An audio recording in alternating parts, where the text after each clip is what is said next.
Okay, good day everyone. So this is a recorded session. This is a continuation of the previous sessions that I have recorded. So by the time you have seen this, this is already posted in my YouTube account and also in the Blackboard LMS. So previously we have ended our discussion with the theories of delinquency. So I have explained last time about demonological theory. Basically, the belief that demons would possess humans, and as a result, those humans would commit those devilish acts. They will commit evils. Next is classical theory. This was already explained as early as your intro to crime subject, postulated by Cesar Beccaria and Jeremy Bentham. So it is consistent also with utilitarian theory in which yung theory na yun, it perceives that there are things which are for the greatest good, for the greatest number of people. And it also believes, this classical theory, that the idea that people choose criminality is the same with choosing conformity. And that people would weigh the pros and cons of committing certain acts. So may free will. There's human free will to do what is right and what is not right. And it also believes that people do some things because they feel pleasure in doing hedonism. Yeah, the highest good in life. So also there are other theories that would support delinquency. Aside from this, meron ding positivist or the theory based from the perceptions of Italian criminologists. Yan. So sila Lombroso, Ferri, and Garofalo, they believe that it is the exact opposite or against classical theory in which they highlighted determinism as a way of explaining crime and delinquency. So what is determinism? It refers to acts that has a cause and that is waiting to be discovered in the natural world. So, sa positivist theory, the burden of this is on the punishment. So, dapat yung punishment must be commensurate to the crime that was committed. Yan. And it also perceives that those individuals who have committed criminal acts are sick people and they must be treated. Kaya nga may rehabilitation process ngayon, yung modern period. It somehow adapts positivist theory na merong kinakailangang individualized treatment, not just for adult offenders, but also for those youthful delinquents. Yan. So, yun yung theory, yung concepts na sinusunod ng positivist theory. Also, we have critical theory. Yan, critical theory. It views juvenile delinquency as a byproduct of existing social arrangements.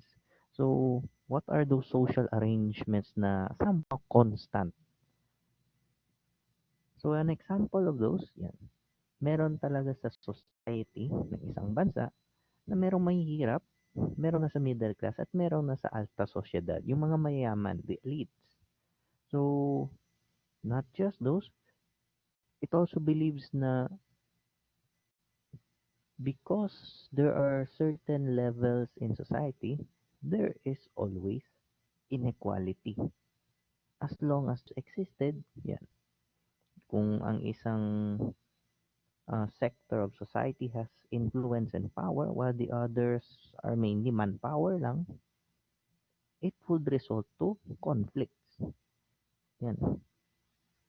Powerful people consciously or unconsciously create rules which only favors them. And in return, those laws, those rules or regulations were aimed in controlling the lower ranks of society. Ang nagkikerry ng burden yun, yung mga mas nasa baba. Ika nga ni Lenny, yung mga nasa laylayan. So yun, it became a critical conflict.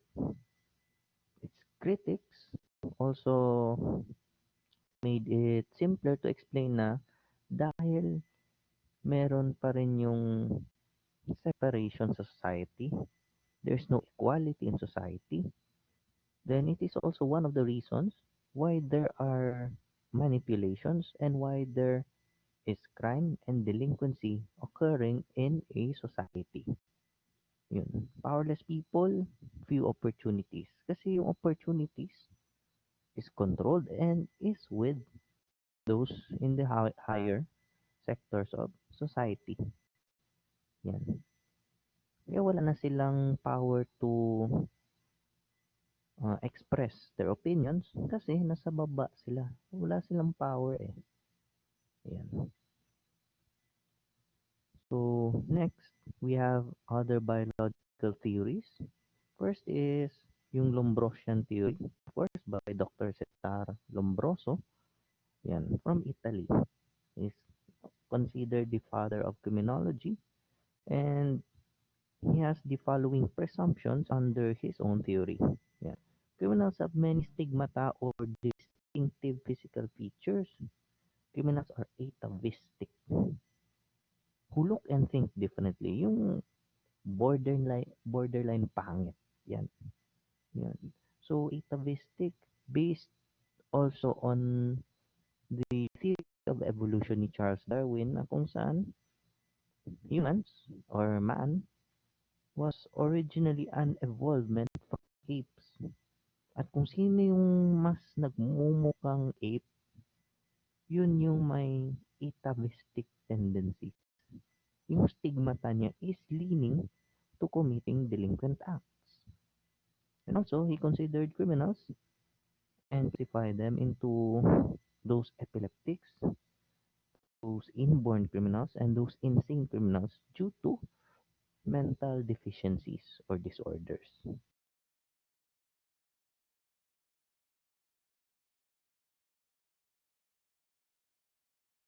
Houghton's theory.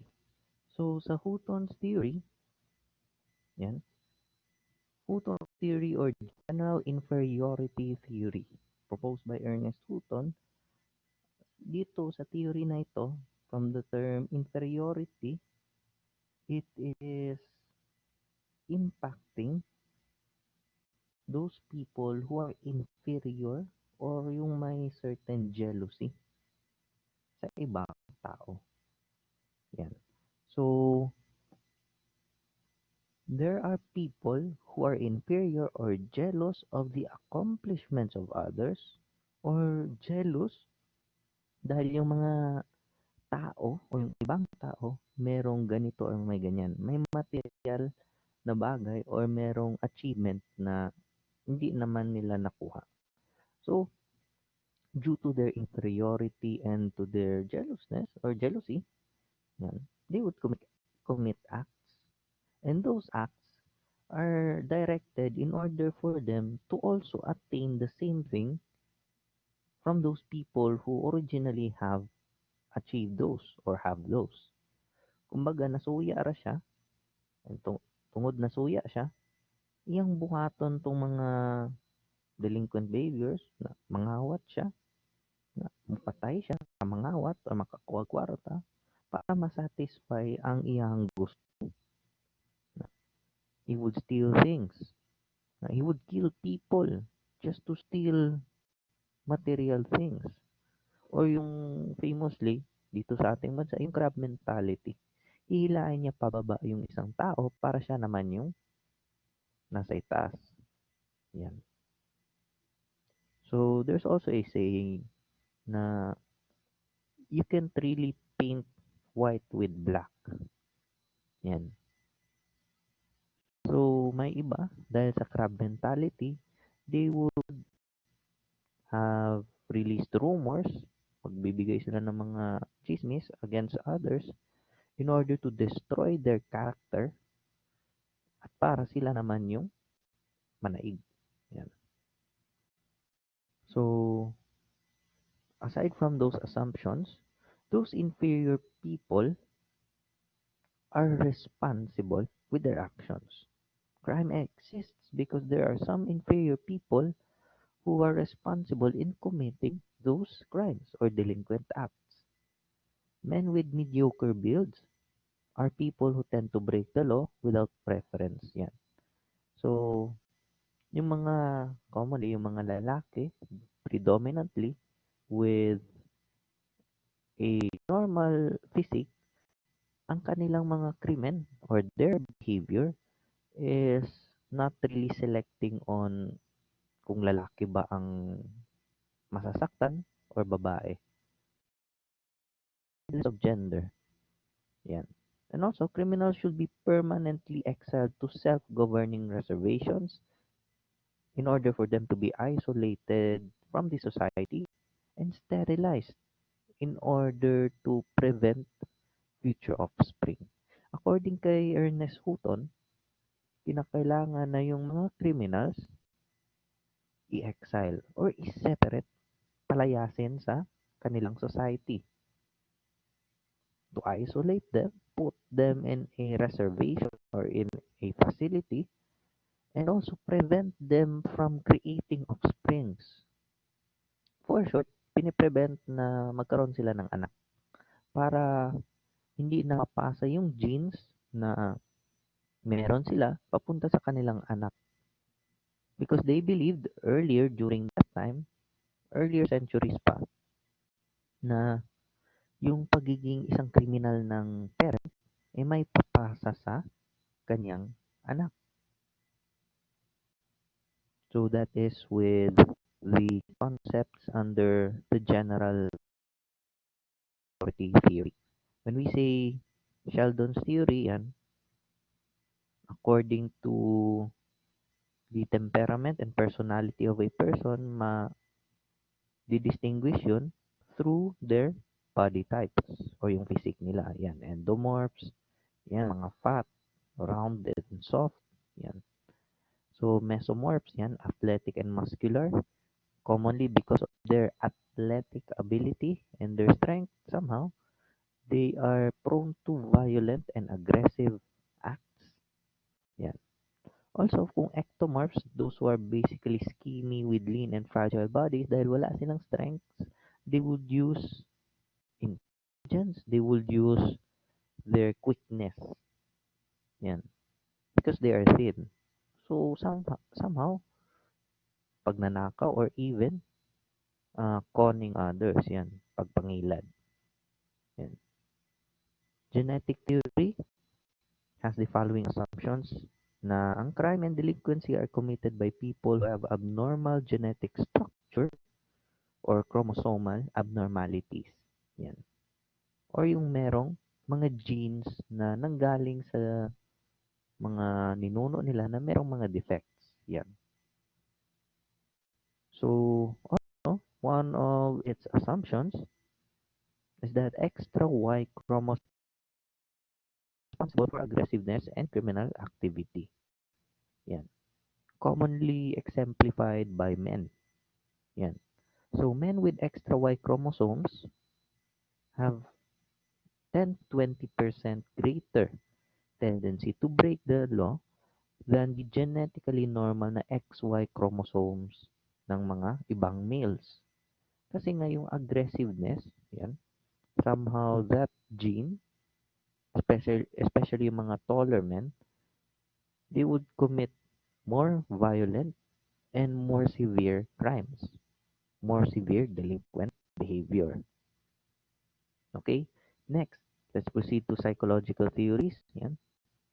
So, number one, psychogene or psychogen theories. So, main concept ito na highlight na blame delinquency, or this theory blames delinquency on impulses that are rooted in the child rather than in his environment. So, kumbaga, yung mga delinquent behavior ng isang child originates sa mga impulses or yung mga gustong gawin, gustong subukan nung bata. Yan. Also, psychogenic theories believe that it is easier to change a person than to change the environment. Yan. Kasi ang environment, it would take too much time. I mean, the environment, in changing it, it takes too much time. So, because it is taking much more time to change the environment that the child lives, why not change the approach or yung mindset? Yung mismong bata ang magbago. Yan. So that is for psychogene theories. Yan. Under those psychogene theories, itong Freudian psychoanalytic theory. Okay? So, it believed that people develop series of stages. When those abnormalities occur within the child, the person is most likely to experience conflict. Yan. So, meron yan yung id, ego, superego, the three parts of the human psyche or personality. Id, pleasure principle. Ego is rationality or reality principle. And then superego, it is the moral principle.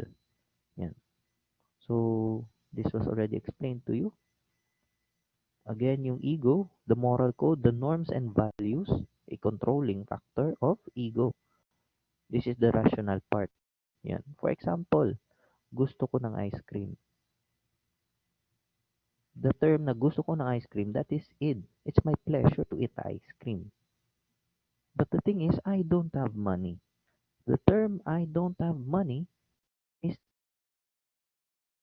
reality part ng personality. Uy, wala dahil ko kwarta.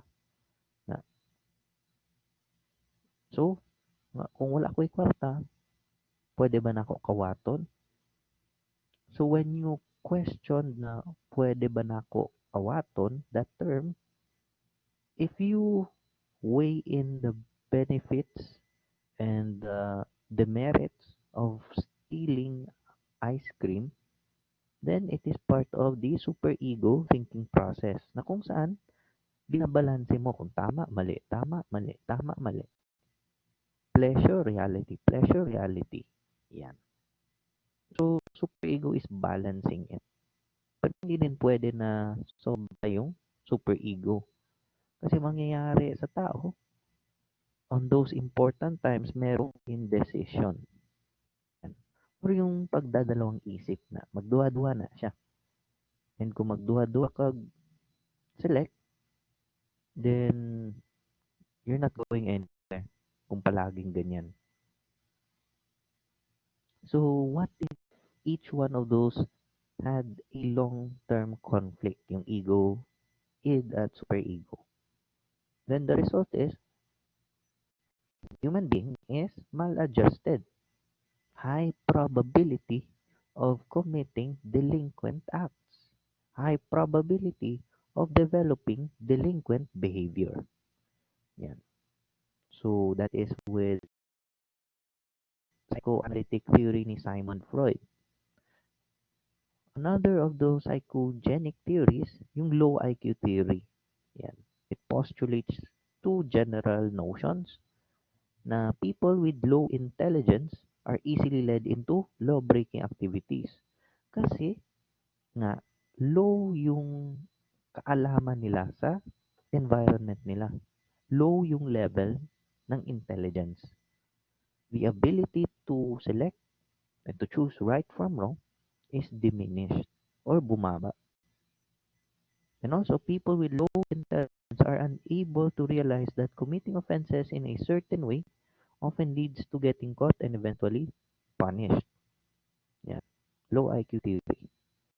Sa ilang um, thinking and reasoning abilities, yung deficiency yun. Which brings us to yung ADHD or attention deficit hyperactivity disorder, postulated by the attention deficit hyperactivity theory. Yan. So, merong mga juveniles, may mga youths na dahil sa kanilang immaturity and yung hyperactivity dahil bata pa sila, which is natural, it might create attention deficit. Kumbaga, siguro if their earlier stages, hindi sila nagkaroon ng attention from those individuals na kinakailangan, like for example, parents, then they would want for attention. Mangayo nag-attention. Yan. So, merong attention deficit. Pero even if may attention deficit from, for example, parents, gusto nila na ma-recognize sila ng parents, they would result into being hyperactive. Na may mong hyper na sila, which also has other unique characteristics once na yung ADHD mo tukar. Na, for example, ADHD, dahil siguro kulang sa pansin, nagiging sobrang hyperactive, hindi siya makaka-focus sa isang bagay for a long time or a long amount of time. Short attention span. Madalas nagde-daydream. Yan. Also, sluggish, especially when doing something na giutos or kanang gisugo sa uban. Na sluggish in his actions, preoccupied. Dahil kulang sa pansin, gustong makakuha ng pansin, pero hindi niya naman nakukuha, so he will be preoccupied. Mag-iisip yan siya, magkakaroon ng internal stress sa kanya na paano niya susolusyonan na wala namang nagbibigay ng attention sa kanya. And of course, because there is a deficient in his attention, there is hyperactivity in his actions, in his behavior, impulsiveness. That is the most common characteristic.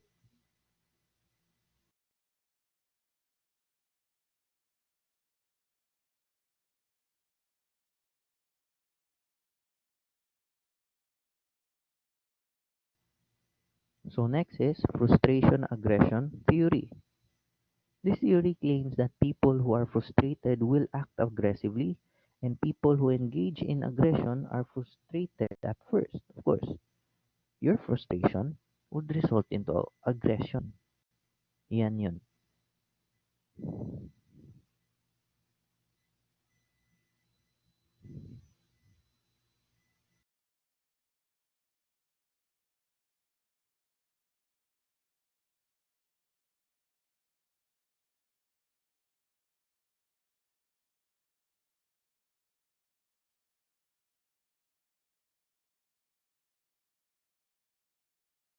Okay, so frustration aggression theory. Let's start with frustration. So frustration is a behavior na directed sa mga ina-anticipate na goals or expectations for short. So, for example, ina-anticipate mo na magiging isang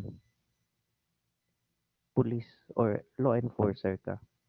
So, you expect yourself to be part of the PNP, mga manang common na. So, they would, or that person would expect that he would pass all those trainings, all those application requirements, yung mga qualifications. Yan.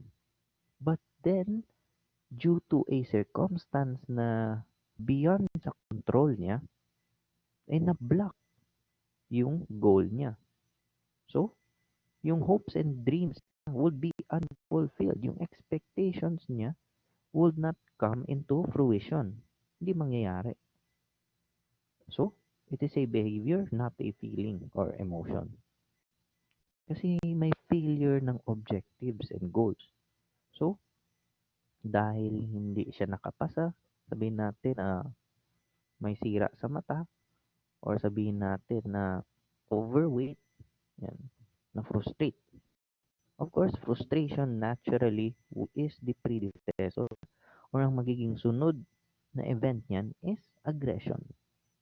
In general, it is aggression. Yan.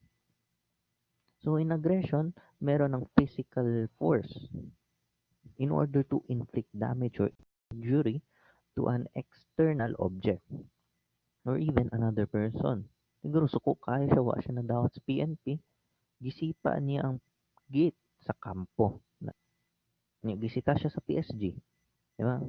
Pulis sa gate na, gisita siya, nga nung gisipa-sipa niyang gate sa kampo. Na, mao dito, nasuko siya, wa na pasa. Wa ka pasa kay siguro daw tog mata or overweight. Yan. Hindi na angkop yung body mass index. Yan. So he would release his aggression to an external object or external stimulus. Or siguro, for example, itong pinaka-common na nag-anticipate ka na mudugay mo sa inyong uyab na nagsugod mo tong March. Kisugtan ka March, sugod sa quarantine. Mas tumagal pang quarantine sa inyo, magibulagan ka, sabihin natin, nung September.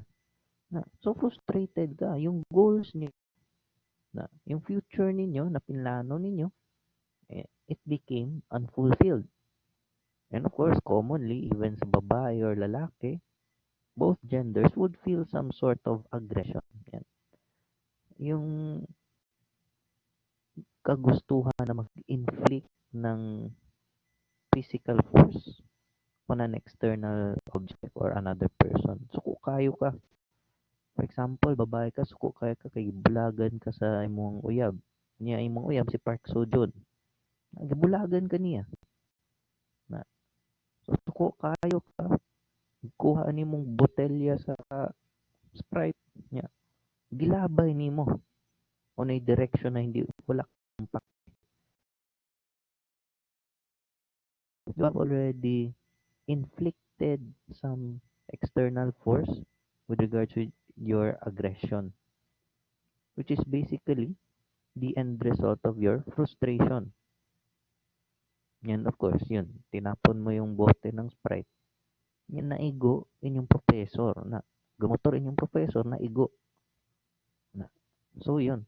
Yung aggression napunta from that external object indirectly to another person. May na naka-helmet din yung professor.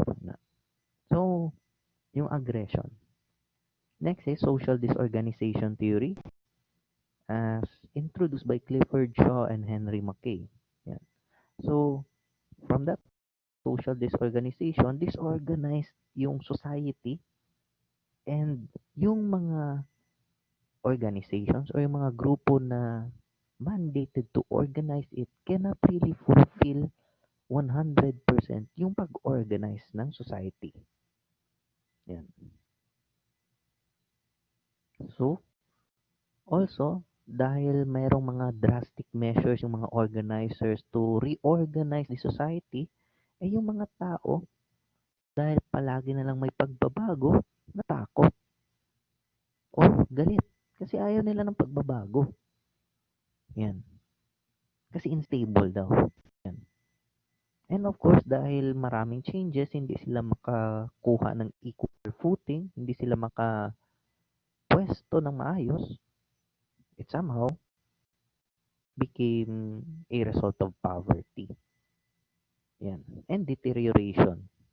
And dahil sa poverty, as we all know, once you have the less purchasing power, and of course, yung wants mo, hindi man yan mababawasan talaga, it would still be relatively high, and you would still want to fulfill those wants or needs.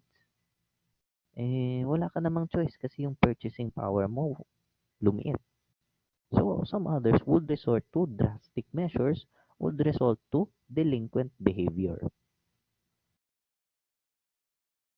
Next, anomy theory by Emil Durkheim. Anomy is normlessness. Yan. So, normlessness is produced by rapidly shifting moral values. Kumbaga, yung personal goals ng isang tao, hindi niya ma-achieve sa pamamagitan ng mga normal or legal means. So, kung lahat ng tao may mga kagustuhan, may mga goals, pero hindi nila ma-achieve in a legal way, then they would resort to illegal measures. Kung hindi madala sa santong dasalan, sa santong paspasan nila, ginawa. And once it becomes prevalent or once na dumami na ang may ganyang pag-iisip at hindi na makontrol ang society, then there's normlessness. There is anomy. And much more, mas maraming tao ang hindi ng tamang lugar nila sa society. Kasi walang norm. Nagkandaletse-letse na ang society.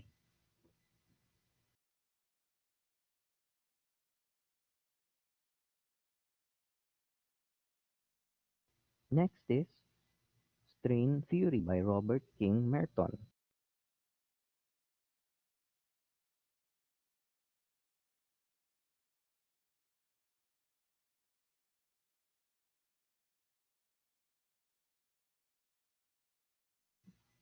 So according kay Robert King Merton, yung strain theory, basically from the word strain, merong mga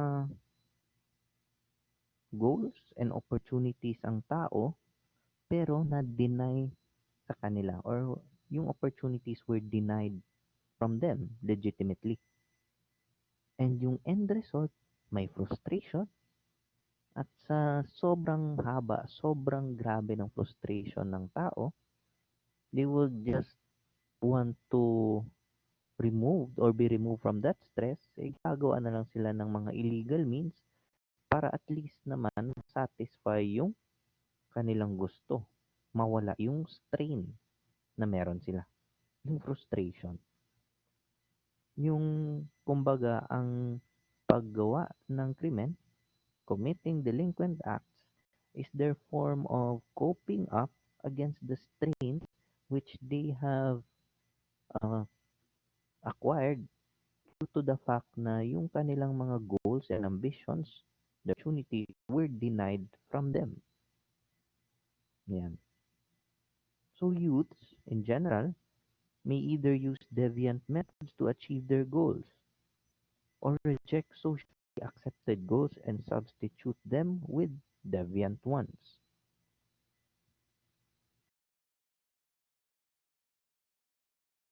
So also, according sa strain theory, meron tayong mga sources of strain. Yan. First, failure to positively to achieve positive valued goals. Yan. For example, gusto niya maging mayaman. Pero yung pangugali ng environment, yung attention sa kanya, yung karapatan niya mag-aral, wala. Hindi niya makamit. So there's a certain failure. And next, the disconnection of expectations and achievements. Yan. For example, yung anak ni dating Senadora Miriam Defensor Santiago. Nagpakamatay dahil hindi pumasa sa bar. Yan. Kasi yung kanyang mama, yung kanyang tatay, yung kanyang mga kapatid were all successful and were having high grades during the bar exam. Pero siya hindi man lang pumasa. So, may failure sa kanyang mga goals, yung expectations sa kanya ng magulang niya, at expectations sa kanyang sarili, considered disconnected or nawala na. Yung mga positive stimuli, yung mga kinakailangan niyang ah, cheer up na mga methods, yung suporta na kinakailangan niya kahit yun ang nangyari sa kanya, hinay-hinay nang nawala, then it resulted to a negative stimuli.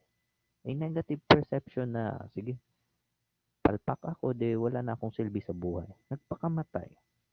So, yun. So, that is on the behavioral side, even with delinquents or youth, it could result into a strain that is much deeper. Yung hinanakit na mas malalim. Okay?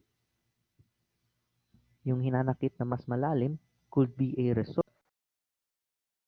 A person would surrender his life or would surrender to conforming into the norms of society. Next, differential opportunity theory, to, by Lloyd Olin and Richard Cloward. So, differential opportunity refers primarily on criminal subcultures.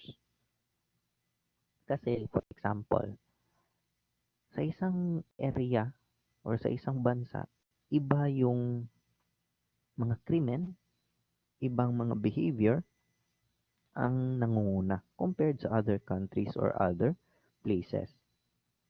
Criminal subcultures, for example, sa downtown or sa syudad, ang kadalasang krimen na nangyayari o ginagawa ng mga youth delinquents, either violation ng curfew, pagrarayot, or pagnanakaw.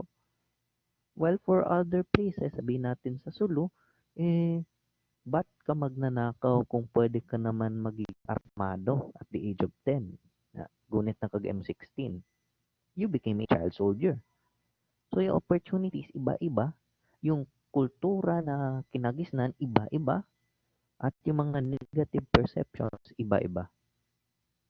Yan. And how will they be integrated into society, into the community, is also different. But still, all of them, negative ang naging result. Naging delinquent behavior.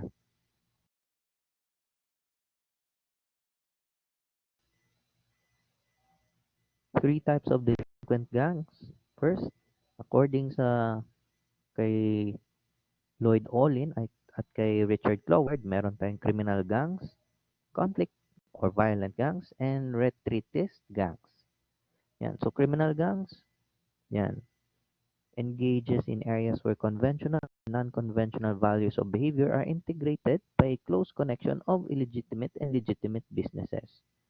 So, mas stable ito kasi pwede nilang i-shift yung kanilang actions from legitimate connections to illegitimate and vice versa.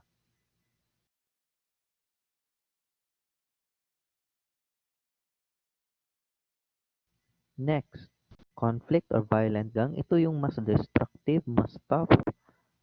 Kasi ang gusto nila is to have a long-standing and very much a large reputation. And paano nila na kukuha yung reputasyon? They would resort to violent acts. Constant yung pag-aaway nila, constant yung conflicts nila towards other people or other groups. Yan. So, which makes them not really stable in their operations. Next one is retribution. Yan. So, these are equally unsuccessful, either in legitimate as well as in illegitimate means. Yan. So, yung mga retritists, they are known double failures. So, dahil alam nila na somehow failure of society sila, gumawa na lang sila ng kahit anong gusto nila kahit illegal. So they will resort to drugs, sex, and other vices.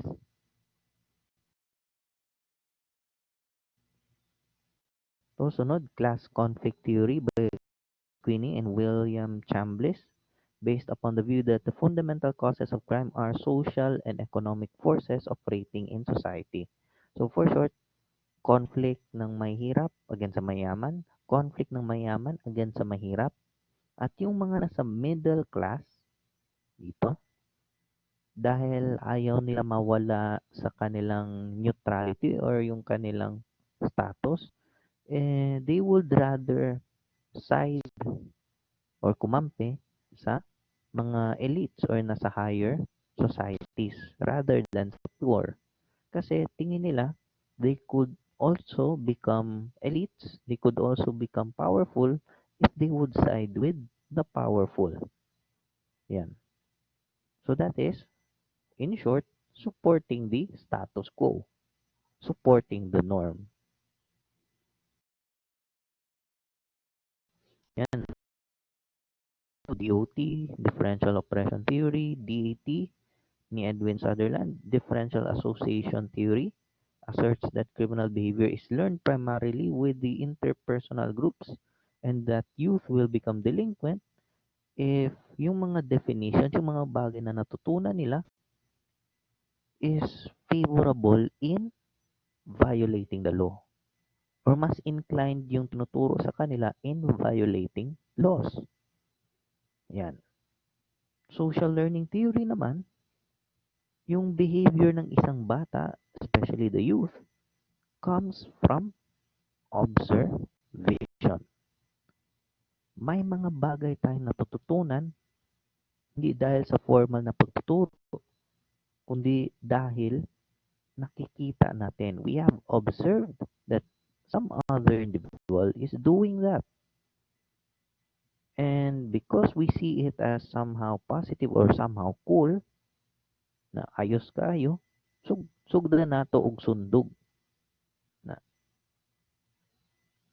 So social learning, we learn from the society, we learn from things, and then we copy them. Kopyahon nato. Even if it is wrong for others, they would still copy the actions of adults kay siguro tanaw nila lami ang ginadili.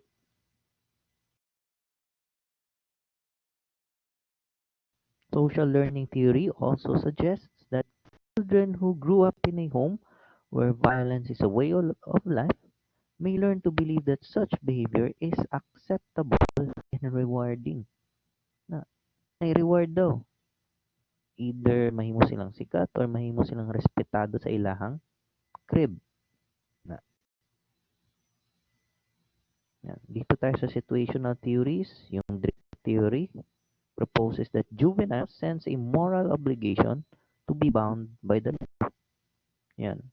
But there are some other juveniles or youths who would rather drift from obligation to follow the law.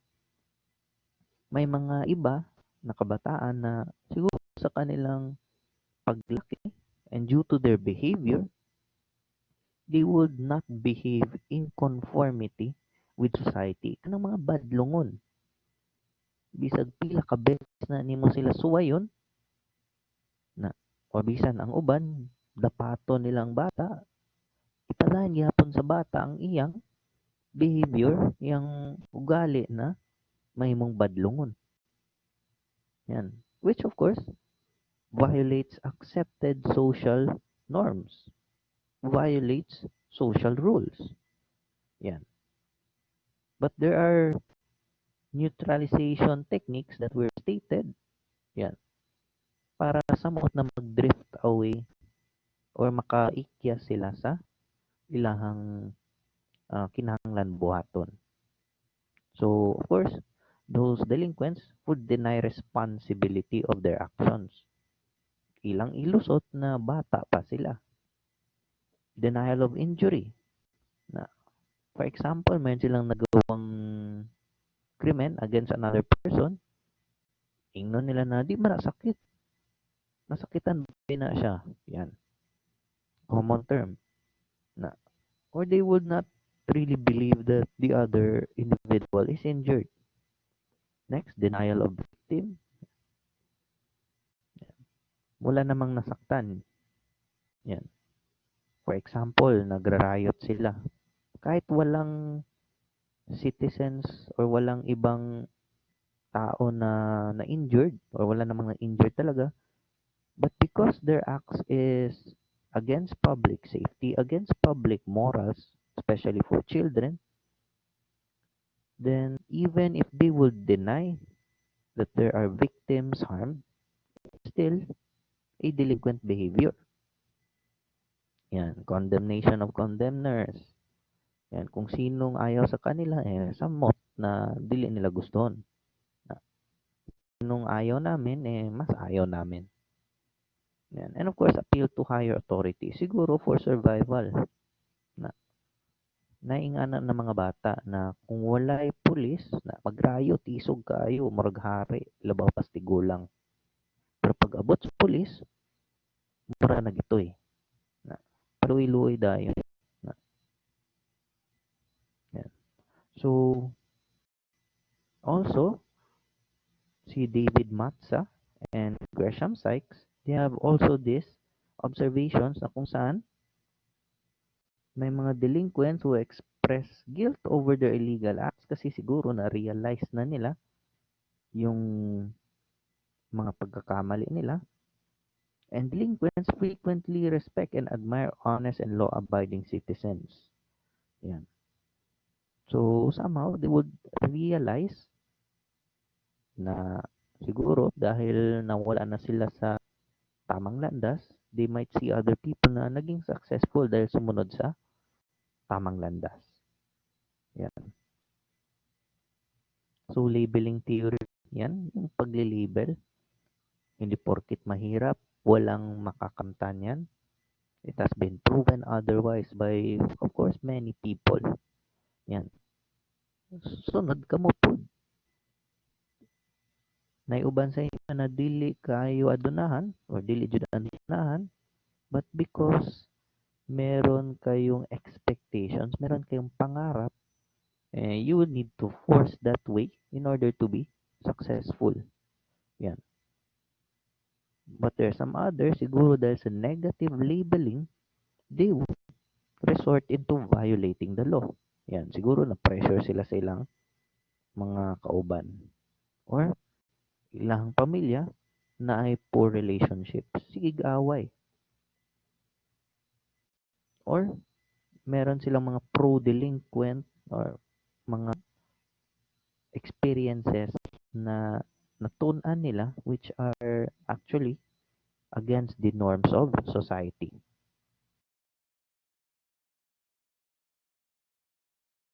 Ayan. So there are other control theories and social control theory by Travis Hershey. Ayan. Self-derogation theory, interactional theory, self-control theory again. Ayan. And other theories, culture deviance, structural functionism, rational choice theory, and other learning theories. You just read on those. Yan, it has been summarized for better understanding.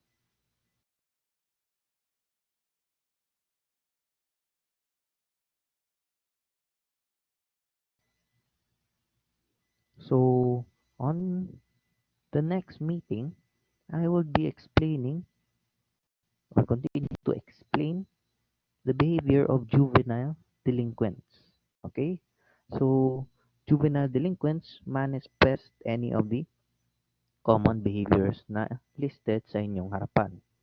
So I will be discussing that on the next meeting. By the time you have seen this has been already in the LMS and also on my YouTube channel. So once again, thank you for listening. Thank you for watching and see you again on the next uh, session. So please take note your final exam is already a few weeks away. So make sure na yung mga videos na nandito or na post ko would be viewed by you. And hopefully yung understanding niyo due to the circumstances ngayon na hindi tayo mag face to face for now, hopefully you would have a better understanding of the topics due to this video being presented sa inyo ha. Okay, so once again, thank you and have a great day.